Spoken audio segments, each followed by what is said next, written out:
Spoiled by not-so-hidden racism. Enjoyed this as a young kid but recently couldn't get past the scene of half-sized goblin people speaking fake Japanese in squeaky voices with the occasional refrain of teriyaki, sake, and sushi. If Jim Henson's imagination was really so boundless, he would have imagined a way to make humanoid goblin creatures without comparing them to Asians. Especially considering the ongoing theme of things not being the way you expect, you might think that the production team would have been a little more accepting and less racist. Although I truly enjoy Bowie and imaginative design like this, it was sadly a very rotten tomato for me, sad face. What a repulsive little movie. This movie hurts your sensibilities. It has very little entertainment value at all. I love fantasy, but this movie is very, very, very bad. Foolish girl attacked by walls. Never watch a film like this on drugs. I did, and I've never fully recovered from the experience. For a start, there's a fox riding a dog, which leads your mind spiraling out of control as you repeat to yourself over and over, but a fox is a dog, and why can't they both speak? One of them speaks, so they both should be able to speak because they're both dogs. Then there's the little man thing in a hat who you think is Danny DeVito or Dudley Moore or somebody, but then it hits you it's not a man at all, but a puppet. But then you realize it's not entirely a puppet, but a sort of puppet-man hybrid with the body of a man and the head of a puppet, which makes you wonder whether it is Dudley Moore after all. So you fast-forward the tape to see if it is Dudley Moore, but then you can't find his name on the credits, and by the time you've rewound, all you can think is, hang on, this isn't Arthur. What the hell's going on? Suddenly David Bowie appears looking like Tina Turner from Mad Max Beyond Thunderdome, and you keep wondering why a kid's film has turned into an advert for Bowie's giant penis. But before you can answer this, Billy Crystal's turned up, I think, and Bowie's walking on the ceiling talking to a baby who's attached to the bloody wall. I will never watch this monstrous, kaleidoscopic horror show of a movie ever again.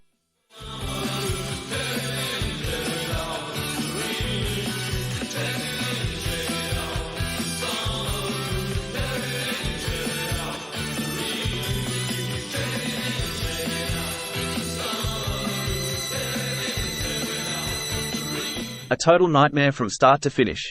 Everything about this film was poor: the writing, the acting, the pacing, the music, the plot, or lack thereof.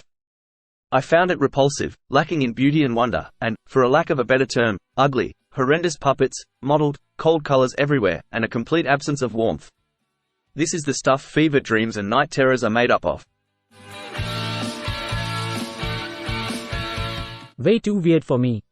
I definitely remember being creeped out by this as a child. Extremely crappy movie with extremely crappy performances. Wow, what a deep and utterly piece of crap. I did not found myself amused at any time. I've heard many people talk about this movie as a cult movie and as magical journey. Trust me, it's not. David Bowie and Jennifer Connelly wasn't able to put any acting into their performances. It's like they were told not to steal the attention from the weird puppets. The puppets in the movie was boring and couldn't escape their Muppet Show appearance, which made even the scenes that was meant to be scary, well, not scary. If you see this movie on the recommended list in your local video store, switch video store. Thanks for wasting my time, Henson. 1 out of 10. And that's only because I have to give it a rating. Creepy love child of a bad stage adaptation of The Wizard of Oz and a disturbing episode of Barney featuring David Bowie. Wow! This might be the worst film that I have ever seen. I understand that there is a cult following of Labyrinth that holds the film in high esteem. I assume that it is because of childhood nostalgia or a love of David Bowie, but I am not on the same page. Labyrinth honestly felt like the creepy love child of a bad stage adaptation of The Wizard of Oz and a disturbing episode of Barney featuring David Bowie. I thought that 16-year-old Jennifer Connelly did a fine job, and the puppeteering was high quality, but the film in its entirety was just laughably bad. The flatulent rocks were painful to watch, the finale was underwhelming, and whoever approved Bowie's horrific tights deserves to find another career. Labyrinth is too scarring for children, too childish for adults, and is an all-around awful film. I hope that I never have to watch it again.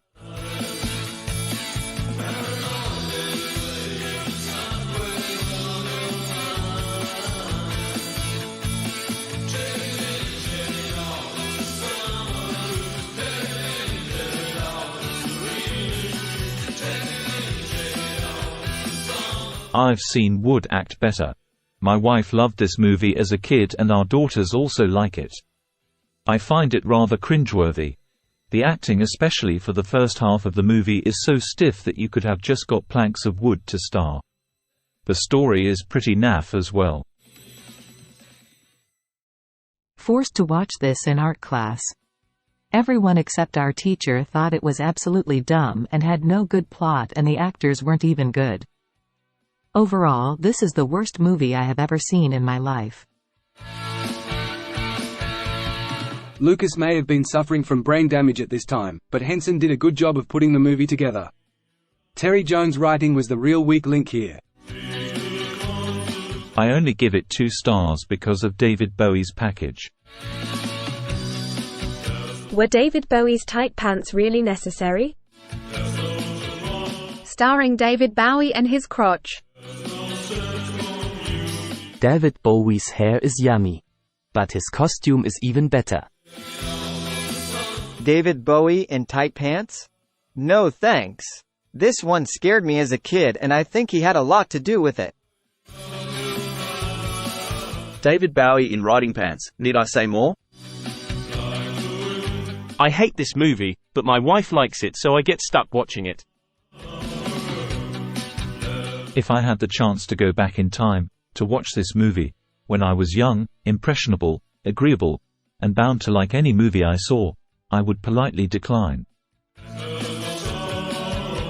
Boring piece of crap. Remember, one glance at David Bowie's codpiece and you too will become trapped in a labyrinthine world full of muppetry. Diarrhea. Watched the movie at night, went to bed directly after watching the movie. It is one of the worst movies I have seen to date. The story is kept very simple and nonsensical.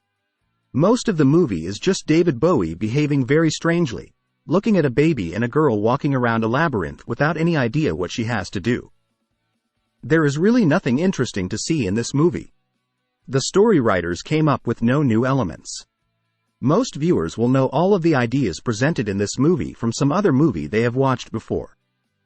Woke up the next day and directly went to the toilet. I had diarrhea the whole next day after watching this film. If you have trouble pooping, go ahead and watch it.